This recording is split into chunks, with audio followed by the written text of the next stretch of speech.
Santino, welcome to the podcast. Thanks, brother. Appreciate it. Thanks for having me, man. You got it, man. I think a good place for us to start is I'd love to know, like, have you seen the David Beckham documentary? I did. What'd you think of it? Amazing.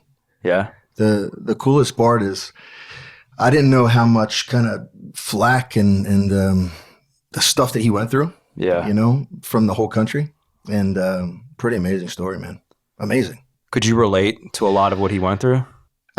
Yes. More so, not to that extent, but just emotions and feelings and his wife, the way that he met his wife and the time that he had to spend away from her.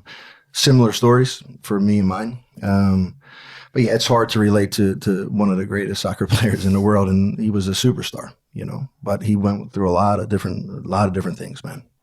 I mean, do you ever see, like, your story? I mean, I know you have a pretty inspiring story, which we'll get into. Do you ever see it becoming like a documentary one day?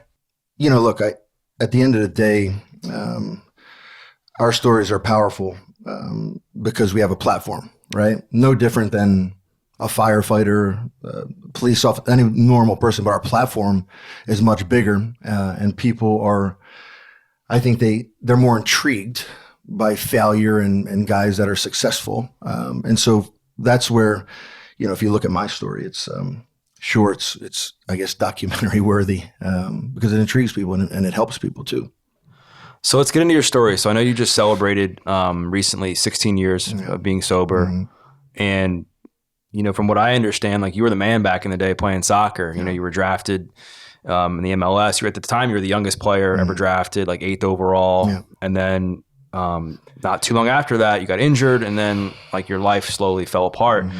But talk about, like, life as a kid, because I know that impacted, your career, your mental health. Like, what was life like for you as a young kid? Like, I know you didn't live the life of a typical, adolescent or teenager. Sure. So I grew up in East Baltimore. I was always with the older guys. And what I found out really early was I was really good at soccer. And it was really easy for me. And it was in something that I enjoyed, I loved. And the older guys kind of took me under their wing, right? But when you're with older guys a lot, they're doing things that my age guys weren't doing, right? And so I was watching and having fun and just always being around guys from the neighborhood that I thought were cool. And they were cool, but they were also doing things that weren't so great, right? And everybody doesn't always make it out of that place. And it wasn't normal. It wasn't a normal upbringing, but I thought it was awesome. Playing in the school a lot and stickball and soccer and being around all the different people that I was around kind of made me grow up a lot faster than, let's say, my own son in this day and age. So what was your path like to professional soccer? Like, you mentioned you knew that you were great, that you stood out in the crowd when you were playing soccer. But you also got drafted when you were like a teenager. So, like, how does that all even happen? I always wanted to be praised, and I became addicted to that, right? And so when I knew I was better, I always wanted more, right? And when people were telling me I was great, I wanted to keep going. Even as a kid? Even as a kid. It started from young. So I would hear people telling me how great. And I remember doing my first, radio interview as a young guy, just, kind of Baltimore, small little radio station. And I loved it, right? And success and everything that came along with it fed my ego. I didn't even know about this back then, what that was. And that plays along down the line, right? In the story. But the pathway for me it was easy. It became easy. I knew I was better than everybody else. I worked hard. I enjoyed it. A kid from East Baltimore that had a chance to make it out. I was kind of pushed, and that's how it went. Where do you think your life would have ended up if you didn't pursue soccer? I don't know. And a lot of my friends, a lot of the people that I grew up with, some of them are dead. Some of them are just, didn't make it out of the place. Don't really know much where they ended up. So I'm not sure where it would have been. That's a good question.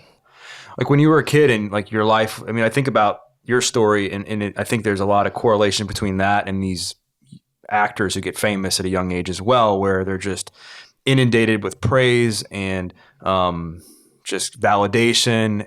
But the other thing is they're just not living a normal life. They don't get to be a kid. They're not, playing outside with their friends. They're not going to the school dances. They're not, spending time doing projects and all these other things. Like when you were a kid, like, were you thinking to yourself, man, I wish I could just live a normal life? Or were you like so caught up in the thick of soccer that you were like, this is, the end all be all for me? When it started to pass me, and when I was seeing other kids or, adolescent 15, 16, 17-year-old kids enjoy what I thought was normal, I did want it, right? And when I look back on it, sure, I would have loved to have lived a different life, but I was living a hell of a life. And everybody wanted what I had, right? Because I was 15, 16 years old, doing whatever, making lots of money, and being told how great I was and living a dream of every other young soccer player in this country. So I didn't even think, hey, this isn't normal. I thought that was normal. Crazy as that sounds. When did the demons start to creep into your life? Look, I always had a personality that if I scored one goal, I wanted to score two. It was never enough. And I always wanted more. I would say that after the first couple of years in Major League Soccer, the amount of success that I had, I felt like I was inevitable. There was nobody or anything that could tear me down. It was bulletproof. I was an all-star in my first year. I was told that I'm going to go to Manchester United. I'm going to do the highest you can go. And so at that point, there was no stopping anything. So I started to enjoy certain things outside of that, right? And traveling around and going out with the older guys and experiencing Los Angeles and New York and seeing different ways. That's when it started to become, this is fun, but I could still do both. I was still successful at both, so it was fine. And did you ever feel like this sense of, because you talked about how you had this big ego growing up and, you're the best player coming out of Baltimore, but then you get to the MLS and then you start playing for the national team. Like everybody's kind of, not necessarily on an even playing field, but way more even than it is when you're like a star coming out of a city like Baltimore. Did you ever feel like less than or any kind of like imposter syndrome when you got to the MLS? I felt better than them. And I always had a great amount of respect for the older guys. And when I went to the MLS at 16, the one thing from growing up where I grew up, I always respected the older guys. And what I found was I was pretty street savvy and I understood the guys that I needed to get in with, and I needed the respect and I needed to help me along. And that's one thing that really helped me early on. And it's not that I thought that I was scared or anything else, but I was really good at what I did, and I was mature physically. So it wasn't like I needed, I was there, physically. So the performance, and then when I started to perform, I started gaining respect from the older guys, and that's what helped. So you have a lot of success early on in your career at DC United. Then you get hurt. What was it? A year or two later? Like, how did that impact you? I was introduced to my first pain pill. And that was, I really like those things, and it wasn't the first time I took it. I wanted to feel like that for the rest of my life. I took them, I had a couple of drinks, and it was wonderful, right? It was a wonderful feeling. I didn't wake up the next morning and say, man, I need to eat a handful of these things. It was a progression, right? And the progression, wasn't overnight, but it was a progression of, it did something to my brain. And again, like I said, I always wanted a little more. I wanted to feel like that again. Maybe it was a Friday night. I wanted to feel like that again the next week, and the next week. But it was a progression. It didn't take long. Because you were still a teenager, right? Yeah. You were like, what, 17, 18 years old at this point?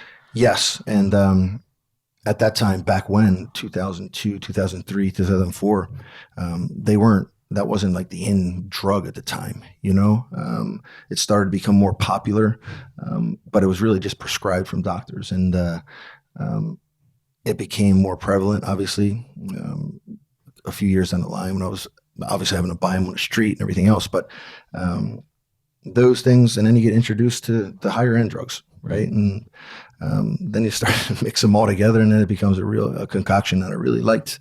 Yeah. But again, it wasn't one of those things where it's every day and I'm losing everything. I was still performing, and I'm still able. The injuries were one thing, deal with them, move on. But the injuries, and I can use that as an excuse. But that's what kind of, popped the cork, And And how did that all, like the injuries, then you're now experimenting with drugs, you're feeling better about yourself, like you're changing your brain. How did that all like impact your mental health, given that your identity was soccer and that you thought you were like, the greatest player in the league? Like how did that all impact everything? I wasn't anymore. Yeah. And so my brain was still telling me that I was, but I clearly wasn't. And it was having an effect on my body physically. I wasn't at the peak of what I needed to be, whether it was a couple pounds heavier. I just wasn't at the peak going into preseasons. I enjoyed the off seasons a lot more. I took way more time off than I should have. I just wasn't mentally, physically, emotionally doing what a professional athlete should be doing. But again, that talent train, I rode that, man. And I was able to still ride that train. And from what I did the first couple of years in the league, I was able to buy myself time. And when I bought myself time, I still thought, look, there was nothing that was nobody was going to tell me I was out or I was going to, be out of the league or anything like that. It never crossed my mind. But it started to, obviously there was a change. I didn't see it, man. Right. Mm-hmm. It's not like something that I saw, hey, I got to get myself together. I just didn't see it. When did those two worlds collide where the front you were putting on that because of your early talent and your skill as a soccer player, you were able to like buy yourself a lot of time. Like when did that run out and people really found out that, you just weren't the player that you used to be? Yeah. Obviously my wife now, I met Katrina when I was in 7th or 8th grade. We were very young. We weren't married at the time, but she knew what was happening and she saw the evolution of what was going on. And she was the only one. And again, she was trying to help me, but I didn't listen to anybody anyway. My parents went through a divorce when I was young. I signed the contract when I was 15 or 16 years old. Nike, I did it. So I wasn't going to listen to anybody's advice because I needed to figure it out myself. And so those worlds started to collide when it became an everyday thing. And I was starting to get the opiates and everything. I was starting to get sick, right? And then you're figuring out the night before how you figure out the next day. And then the next day it just became something to where DC United had enough at that point, right? And what year would that have been? 2006 or so. And that's when it started to become spiral out of control. They like traded you or something to LA? Yeah, not a great place to go because that was Los Angeles I told myself when I got traded, I was going to get my act together, I was going to get my act together in Los Angeles. And then I found out really quickly that I had more access to stuff out there than I did here. And always found the people that wanted to do what I did, not in the teams, but outside. And again, spiral downhill. But the irony in the whole thing was everywhere I went, I had a ton of success in LA early on. Even I'm taking opiates before games and still scoring goals in this league. Wow. Right? And these are things like probably normal people are saying, what the hell is this? But that was my reality. It didn't knock me out. It gave me energy. The only thing is I remember they would track our heart rates and my heart rate would never go really high. And our fitness guy would always say, man, your heart rate's really low. Like how I don't know. Must have a low risk heart rate. But these are things that would happen. I scored a bunch of goals when I first went out there. And again, it bought me more time. I kept getting these, I don't know what it was, man. Maybe lucky or whatever it was. But I was a pretty decent player. So looking back on it, it was a blessing and a curse, It really was. So when things got really bad for you in your addiction and you were still playing professional soccer, like what did the day-to-day look like for you? You mentioned you were getting high before games. Were you like buying stuff off the street? Yeah, there was no doctors. I wasn't going to pain management clinics. There was no doctors. I was eating handfuls of opiates, whatever I could get my hand on, Noxys, Percocets, whatever it was. That was it. That was my main. I always thought that eating pills was different than, and I say eating them, like that's what we did. I didn't take them. I always thought it was different than like heroin or dope, or it was like the rich, like just a tablet, And I always thought that I was different than a guy that was on the street or going to run down in East Baltimore, West Baltimore to get what they needed to get. Yeah. Right. And I don't know. That was a philosophy that that stuck in my brain, like the guy underneath the bridge, he's different than I am, Yeah. He's a homeless junkie. I'm not that guy. Right. You know what I mean? Yeah. As you're recounting and talking about all this and like I'm sure memories are coming back to you and just, stuff's coming up. Like, what kind of emotions do you feel? I think I'm at a point, and initially, I enjoy telling my story because the pain, the mental pain, it helps when you talk about this stuff. This is why we go to meetings. This is why we talk to other people that do what we do. The amount of mental pain and suffering was far beyond any sickness or any opioid sickness that I ever dealt with, and it makes me remember how bad it was, right? And now to be able to sit here with you and talk about this stuff is it makes you feel like you look, today it's good, today it's a good day. But again, it's not something. The one thing that hurts probably the most, and I still have a hard time, is the success that I could have had, right? And I know that this was always going to be the way that my life was going to pan out, and I accept that now. But it's still hard because I watched the Premier League. I watched these kids that are playing now. I was as good as them. I was, and that's something I have to accept. It's not easy. I still think about that every week. I do. That's the time I really think about it on the weekends when I watched the Manchester United's play, and that's when I think about it. Like, where do you see yourself? Like, where could you have been, you think, given that? Would you have been like Messi? Would you have been like Ronaldo? Yeah, those guys are on a different planet, those two. I think that back then I was rated as one of the top 100 players in the world. Back when, in 2001, 2002, I was invited to go play at Manchester United in the off season. But I wanted to stay here. I wanted to enjoy my off season. And any normal person that's listening to this is saying, like, this is crazy talk. Right. To say, like, who was guiding you or who was telling you? So my agent calls and says, hey, Sant, listen, we have a really good opportunity. Sir Alex Ferguson, he's the coach of Manchester United. He really wants you to come over to Manchester and train here. Man, it's good, but it's been a long couple of years. I was down in Florida for a couple of years. I just got back then. Like, let me enjoy this offseason for a couple of weeks, take some time off, and then maybe we'll do it later, next year. And this is the insanity at the time that my brain was thinking, Yeah. So that's I would have been, woulda, coulda, shoulda. Like I would have been a lot richer than I am today. Yeah. Yeah. I would have spent it all though, probably somewhere or another, Was there anything else you regretted in your career? I mean, wasn't there an opportunity where you came into camp or something for the World Cup and you were out of shape or something? That's the worst. That's one of the worst things. And again, like, these are things that were inevitably going to happen with the brain and that I had at the time. And this was I was in addiction. I was living in addiction, man. Yeah. And so in 2005, I played in the game that we qualified against Mexico. We were 1 year out of the World Cup. It was in Columbus. And that's when I was rolling. I was doing really well. But that's when it really started to take a shift, because making lots of money, lots of bonus money, things were great.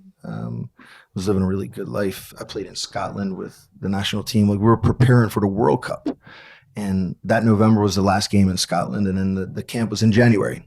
And Bruce Arena at the time had said, he was the coach. He said, "Hey, we have you penciled in as a guy on the right side that is going to be a right winger that can really help us in the World Cup." I was really excited about that. That was the pinnacle of that would have been the pinnacle. And I didn't train, and that was the off season that the pain pills and everything was really heavy. It was really bad, and it started really, really heavy. And I went there, and the first day that I got there, I was with the fitness guy, and that was the end. That first day that I got there, that was the end of the World Cup for me. And I had no idea. I really didn't. I had no idea it was going to be the end until I wasn't dressing in the 18-man roster in that January camp, and I was kind of like forced out. I was done. There was no opportunity to say, "Hey, you got like 2 weeks to get in shape." Nothing. Done. They looked at that, and they should have, as an ungrateful kid that is not prepared to represent his country at the World Cup. And I get it, right? Yeah. I get it completely.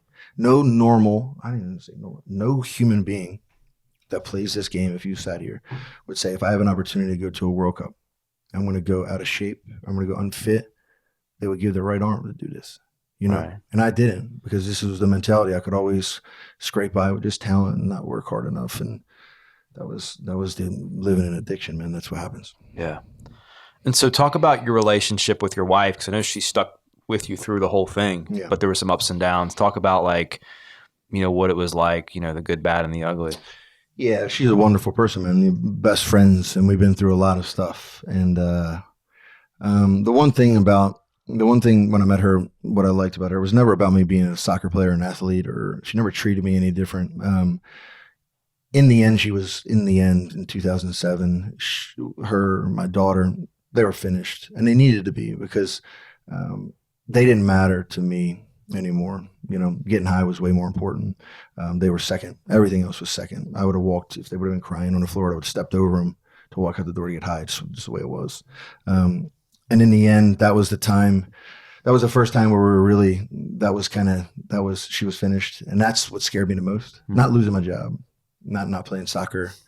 That was where I really was like, man, like this is it. Right now, what's next? I don't have anything, Were you still playing soccer at that point? Yeah, I got traded from LA to New York, and then I was running up and down 95, to get what I needed to get. She wasn't in the picture too much anymore. She was kind of living in her mom's house with my daughter, and I didn't care about any of it until she kind of said, "Look, we're done. This is it. I can't do this anymore." So that's where we were in the end of it all, and that's where there was two things I remember the breaking point for me. I was downtown, and I was standing. It was right in a power plant. It was like at the top of those parking garages, and I was there, and I was in like this. I didn't sleep for a couple of days, just partying, And I said, like, it makes more sense for me just to jump off this thing, man. And it really made sense, and I really wanted to do it. I wasn't scared at the time to do it because I was in such a bad place, and I was finished with it all. I'm just done. I wanted to be done. And I wanted everybody to see me fall over top of that thing. And that's where my ego took. I wanted people to see me jump off that thing and talk about that, Mm-hmm. And I don't know what stopped me from doing that. I really don't. And I remember calling her that night, and I said, like, Trey, I need you. Like, I need you to help me. You know what I mean? And she picked me up, and that was like the start of going out to treatment and starting the whole process. Mm. Wild time, man. That is wild. Yeah, man. Throughout the course of your career, when you were going through all this, I mean, was there any kind of like support? Was there other players going through it that you could reach out to and try to relate to? Or so it's a lot different now. Mental health, addiction back then. Look, I would know when the drug testers were coming into RFK from the people that I knew in the offices or to security guards. And you know how we are. Like, we have to figure out, we manipulate every situation. And so when I would see the sign-in list at RFK or this person's coming in, I'm running back. I got to get out of here because if I failed a drug test, whatever it is, I don't know. The situations nowadays are vastly different, and the accessibility to help is dramatically different. We were looked at as really, really, we were oddballs, right? Right. Like, he's a mess, so I was probably, it wasn't many, more in the NHL at the time, more help there, but I'm not good asking for help. Yeah. It wasn't. So you go to treatment out in Malibu, right? Really nice place. Yeah. Really nice. Fred Siegel kind of had it was amazing because what the league did for me, I was forever grateful for what they did. And my agent, Dan Siegel, who's Wasserman, amazing people. Dan Cronin, who runs the substance abuse, a wonderful guy. They got me on a plane. I called and said, "Hey, I need help. Like, I don't know what to do." They got me on a plane that day, and I left, and I didn't even have time to process it all. Just needed to get there. Amazing place, amazing people. Get out there, and I was like a fish out of water a little bit because there was some really, really heavy hitters and really good people that high end people in this country are at this place. But they took care of me, and that was the start of it all. I mean, it seems like a lot of your troubles came from your ego and like your being super arrogant as a kid. Like, how did that all get worked out, like during recovery? I realized I wasn't that important. I wasn't that important that I thought. I thought that I always was different, or I was better than, like I said, what I found out in recovery was the guy under the bridge, the bum, the guy, the junkie, We felt the same. We felt the same, and I never, until I could understand that process, and I needed guys that did this, and I needed people who were in recovery to tell me this. And it hurt to hear, that I was no different than, at the time, no different than anybody else. And I was like, I'm a little bit better, It slowly it took time to realize what this was and grasp it all, but I did. And that was a turning point, I guess. What was it like rebuilding like your identity and like transforming that? 'Cause since your identity was so wrapped up in soccer and the fame and being a professional athlete, like how did you come to terms with all that to do what you're doing now? I remember because when I went out there, I had a really bad injury when in 2007 at the time. So I could have used that. I could have stayed. I could have pain management. I could have used some of the stuff to keep riding this thing out, and it made sense. It made a lot of sense to do what I was doing in my brain. It didn't make sense to anybody else. But when I got out there and when I finally was able to kind of look and see, it was almost enjoyable to wake up and say, like, I'm going to live a different way, like I'm going to live a different way and try and be happy. I wasn't happy for a long time. And when the mental pain, the obsession was gone, and I'm not going to say the mental pain was gone because you're still dealing with a lot of stuff, but the obsession to get high was gone. That was the greatest gift that I got, man. Yeah. That was it.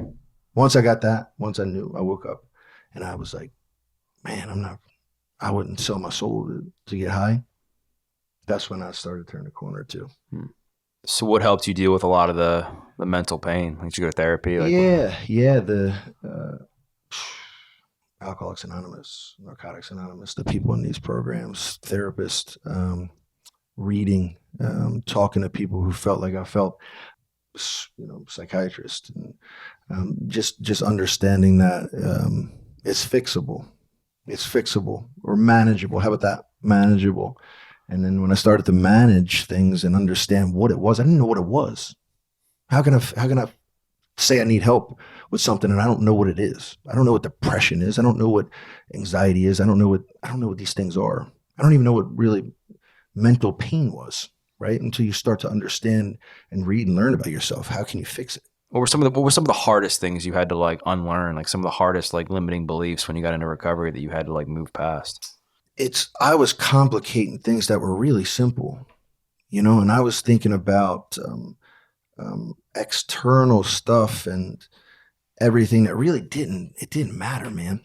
The things that I was concerned about it didn't matter. The smaller things, when I started to realize, like, I remember driving one time, like this time of the year, and like seeing the leaves, the different colors and stuff. And I was like, I haven't seen this in forever, man. Do you know what I mean? Yeah. And then I was like, that's really pretty, man. That's a pretty, like, the leaves, my daughter, my wife smiling, these things. That's a big deal, right? Because it was all about, everything was about me, right? And then everybody else was secondary. How did you rebuild trust with your wife? It was a process, but I think when you look in somebody's eyes, they get their act together and they mean it, and they genuinely mean it, They ask God for help, they ask this, but you also know. Yeah. And I think she genuinely knew that I wanted to get myself together. I had the right intentions and I was done. I didn't know where it was going to take me. I didn't know if I was going to be a professional soccer player again. I didn't know what I was going to do. And if I ended up being just a normal, average, whatever it meant, 9 to 5, I was still going to try to be a good person and good to her wherever that went. Just trying to be a good father, So would you say what helped the most is just making sure that your actions just aligned with everything you said? That I was present. Yeah, you're present. And because I almost missed it. That would have been a shame, because that would have been missing my daughter, missing my wife. That would have been a shame. And so we always say, me and a good friend of mine, man, we almost missed this thing, And that's being present, being available for them, taking care of them. Not even financially or not, because I thought that if I could give them houses and cars and money and fame, and I could take them to soccer games and they could travel around the country, like, what else do you want from me? Right. I'm giving you a life. I'm giving you a life that I should be able to do whatever I want. Right. Right. So if I want to walk out, run out, do what I want, you have a good life. But that's not how it goes, And I was able to give them things that I wasn't able to give them for years and years. And that was just being genuine, helpful, there, present, looking in their eyes, and not having an ulterior motive. You talked about that your daughter was also at one point done with you. I mean, I think she's a teenager now, and she's in college. Yeah. Did she like know what was going on back then, or she just knew just because of your wife? Yeah, look, she's an unbelievable kid, and we're very fortunate that we were able to guide her and give her the right guidance. I wouldn't say that we told her a bunch. She's smart enough, and kids are smart enough to understand when people are upset, when their moms are emotionally upset, and I was doing something wrong. Right. But I always had this uncanny ability to buy her something, to make her laugh, to make her smile, to be the fun dad, to try and fill the void of what I wasn't giving her, what she really needed. But kids, and they, you can manipulate the process a little bit, if that makes sense. Yeah. That's what I was trying to do, to try and make her still love what I was doing. And it's not me, it's your mom, or I'm not that bad, Yeah. So now that we're in this world where there's a lot of kids that are struggling with mental health and with addiction to different substances, do you have different conversations with your kids around this, or is it something you're just trying to let them play out on their own? I took her to my, I forget what anniversary it was, for the first time. I took her to my home group and let her hear my story. And a lot of kids from the different treatment centers will come to my anniversaries just because they find a story, I guess, because I lost so much, or sports guy or the soccer guy. They find it intriguing and they stay engaged, because sometimes the older guys, they talk and they lose them, and so I let her come and I told my story, and there were some things that I think really opened her eyes, and some things scared her, and some things like, hey, Dad, I'm really proud of what you did, or that was when she really had an understanding and could grasp the full magnitude of not only helping people now, but how bad it was prior to getting clean. Do you see that drive for validation or success in any of your kids? Yeah, I think that my wife, myself, we have a really good balance of trying to help them understand what's important, they're talented soccer players, and they're creating their own pathways, but they also have a really fine, we try and help them through situations that I didn't have help getting through, right? The guidance and the advice, or letting them fail or succeed and try and help them through it. And that's what, again, I didn't have that platform or foundation growing up, and I didn't want it. Right. So they want it, which is good. They listen, which is good.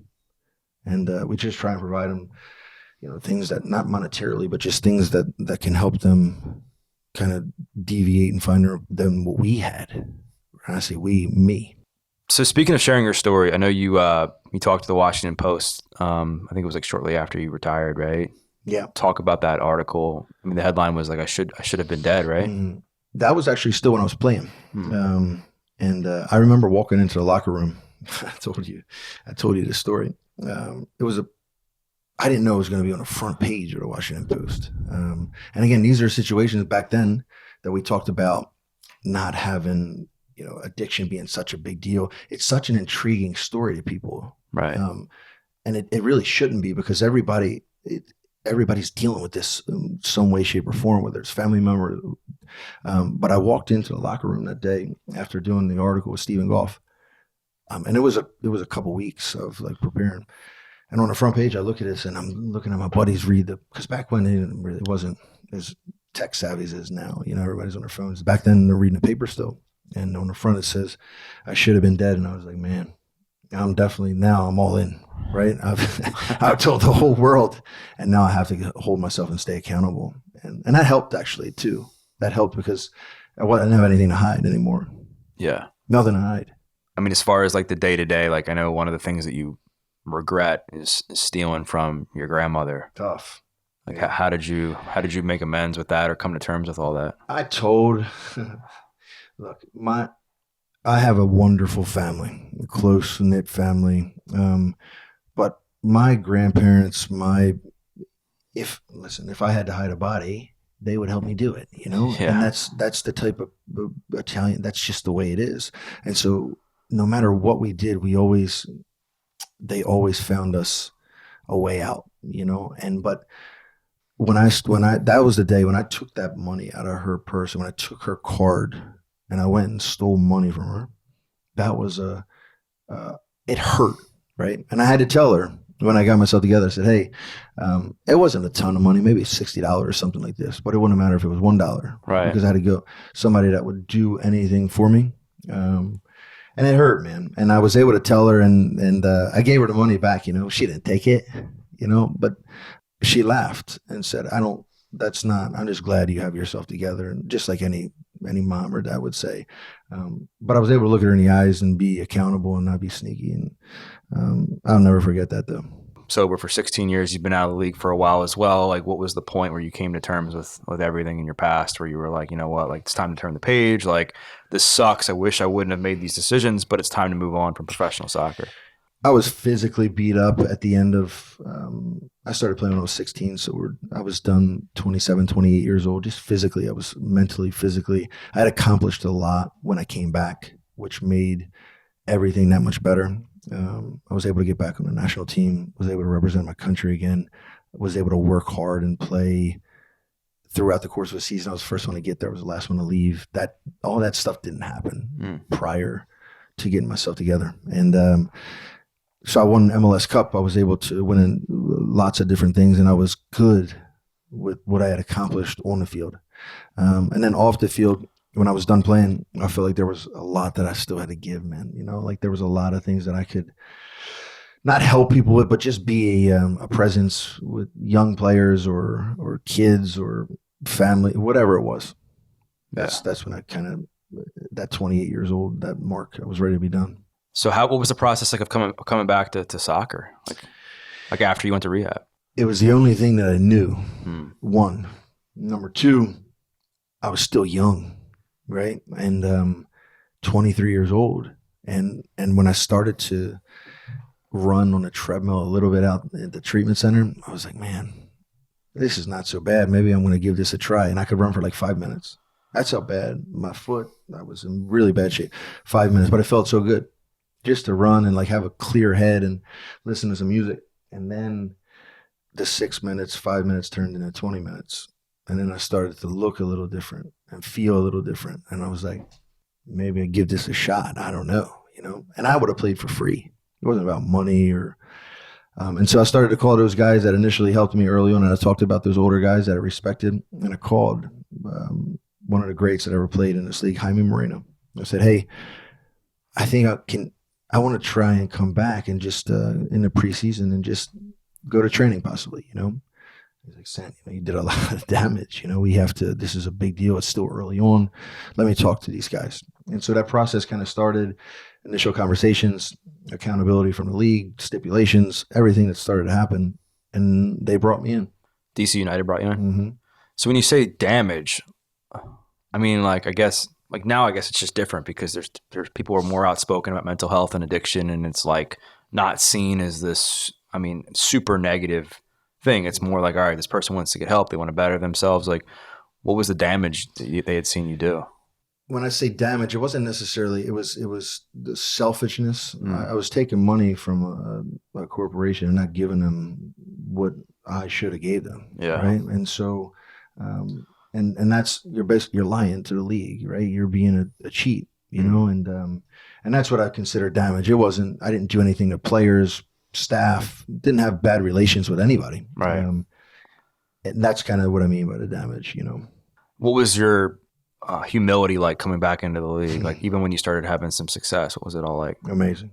Way, way different. It wasn't about me anymore, you know, and I appreciated when I got back and the first game that I played, and I remember being on the field for the first time and being back in the locker room. I went back in the locker room. I didn't have a tag. It was like a guest. It's like a trialist, basically. And that was my locker room, you know. All the reporters were coming around, and when I was young, and I would have 5 or 6 or 8 guys, and I was an all-star, and that was my spot. But I was over the other side with the trialist, and it was a humbling experience. But I wasn't embarrassed. I wasn't, I didn't feel like I was appreciative. That's a big deal for me, being appreciative and being grateful for that opportunity. And I took it and was obsessed with being great and being a good teammate and becoming a captain and getting back to where I needed to get back to. And they saw in my eyes.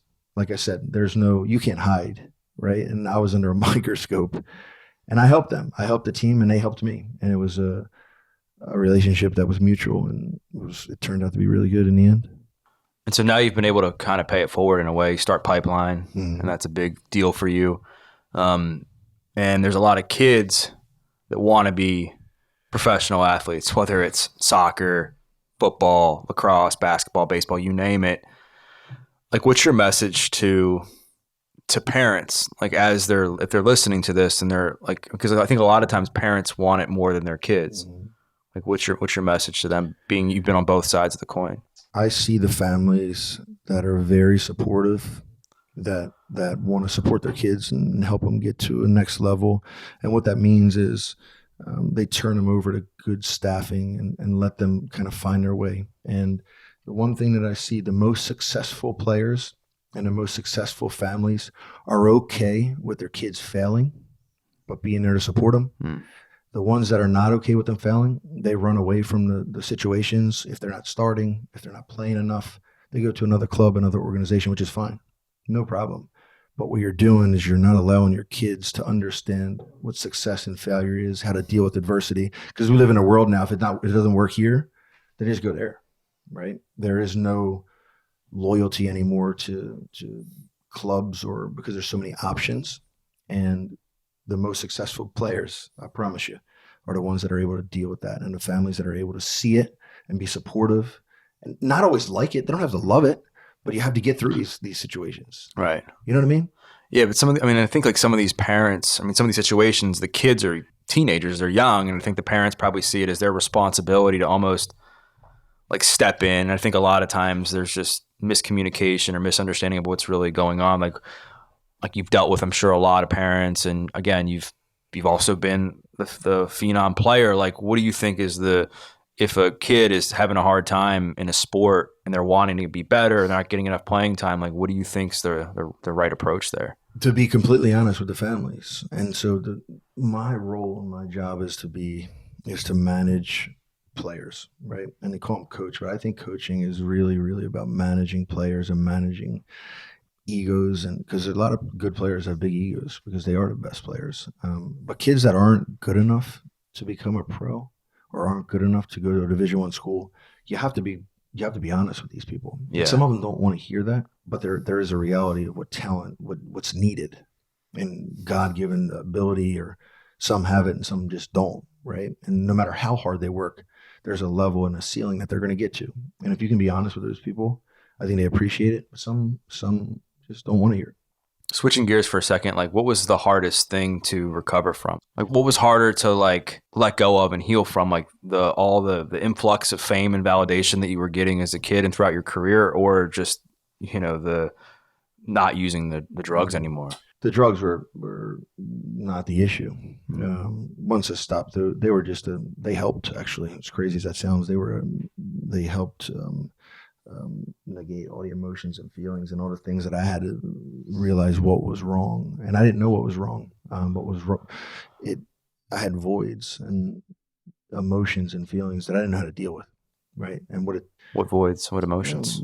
Just like I just said, failure, adversity, hard work, being given a lot and not being willing to suffer to earn it. And these are things that, again, talent, that train is nice to ride, but there's an off ramp for that one too. And, right. And in the end, I wasn't willing, and I didn't have the foundation to deal with those at 16 years old. I didn't. I mean, I didn't have my mom and dad were the great people, did the best they could. But it was a broken household. I had 3 brothers. It was broken. And I didn't want to hear any of that stuff. So when I dealt with adversity, or when I dealt with failure, and when I was introduced to drugs, it took a lot of those emotions and feelings away. I didn't want to deal with it anyway. And it helped because I forgot about a lot of it, And then you just live in a world where you're never dealing with it. right? Right. Not the world that I was in, because I was in such a fog. It wasn't. I didn't want to deal with it. Right. It's a scary place. How do you deal with all that? Like today, obviously you're in a much better space, but does that stuff still creep up on you? Of course, you have to have tools. This is why we guys like you and I talk. This is the reason we bounce stuff off. And how do you deal with this? And the programs that are set in place, and what we did early on to create a foundation to have the tools to deal with some of the stuff that's going to pop up now. Because I'm not dealing with I'm dealing with real life stuff. That when you have success, how do you deal with finances and houses, and can you still maintain some sort of it's a different type of maturity you have to deal with, right? And so failure now is much different than failure when you're playing on a soccer field, right? Making wrong decisions, doing something wrong, or putting let's just say, a press release out that doesn't go well, or whatever it may be, and taking the flack for it. How do you respond? Do you run and grab a drink because that would solve the problem? Or do you face it just like you had to face the stuff when I was playing? So it's all the same sort of things, just different things to deal with. So what helps you face it? Like, let's just say a parent sends you a really nasty email. And it's like, you know what, I'm pulling my entire family out of the league. Like, they say some harsh things about you. You're upset. You're angry. Whatever. Like, what do you go do? My first thought is always wrong. It just is. It's usually is wrong, and I have the ability to now let this tape play out a little bit. I have the ability to talk to different people about, how to handle it. My wife is a big help. She's a big help to a lot of my partners, a big help. But again, people in recovery are a big help, right? And that's, we just are, we think different. We act different when things go wrong, and I can be that. But at the end of the day, when that's one of the bigger things that I deal with, what you just said, dealing with people, because as hard as you work, you want validation, and you feel like you're given a product that is the best. And when you hear that, it hurts. And so you want to say, no, go then, get out of here. But that's not the way to handle it, and let it play through, and you handle it the right way, and you hope that there's a good outcome in the end. Obviously, you and I connected at the gym. What role has like working out and fitness played in all this for you? Just so good mentally. My wife and I go. It's a good. I don't even call it an escape, but it's nice just mentally to work out, to still have some normality. I like routine is good, and in the beginning I wasn't so fixated on being as fit as I possibly could when I was playing. And when I came back, when I got sober in 2007, I did do that. I was completely obsessed with having the best possible body and playing as many games and minutes that I could. And that meant the nutrition, the sleeping, everything that I did changed. Everything changed. And I'm not there like I was when I was obviously playing, because I don't need to. I just enjoy just working out. Yeah. What was it like playing with David Beckham? It was cool, man. He was, and watching the documentary, he was a tough player, and really soft-spoken guy. If you watch the documentary, great human being, but he was tough on the field, and his tackles, and he was a tough guy.